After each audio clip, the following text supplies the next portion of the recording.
Hello students, welcome to my channel. இன்னைக்கு இந்த வீடியோல என்ன பார்க்க போறோம்னா 10th standard English most expected questions தான் பார்க்க போறோம். இம்பார்ட்டன்ட்டான synonyms antonyms இருக்கு.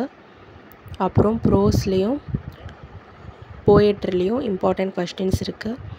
இந்த questions எல்லாத்தையும் skip பண்ணாம தரவா prepare பண்ணிக்கோங்க. எக்ஸாம்ல கேட்க chances இருக்கு. எல்லாமே repeated important questions தான். ஸோ எல்லா கொஸ்டினையும் தரவாக ப்ரிப்பேர் பண்ணிக்கோங்க.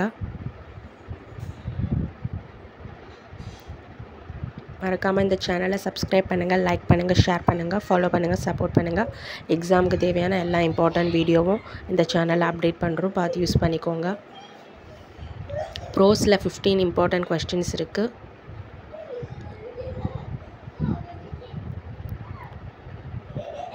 போயட்ரிலையும் அதே போல் பார்த்தீங்கன்னா 18 இம்பார்ட்டன்ட் கொஸ்டின்ஸ் இருக்குது.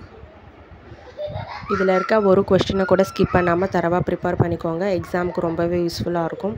எக்ஸாமில் நல்லா பண்ணுங்கள். Thank you, all the best.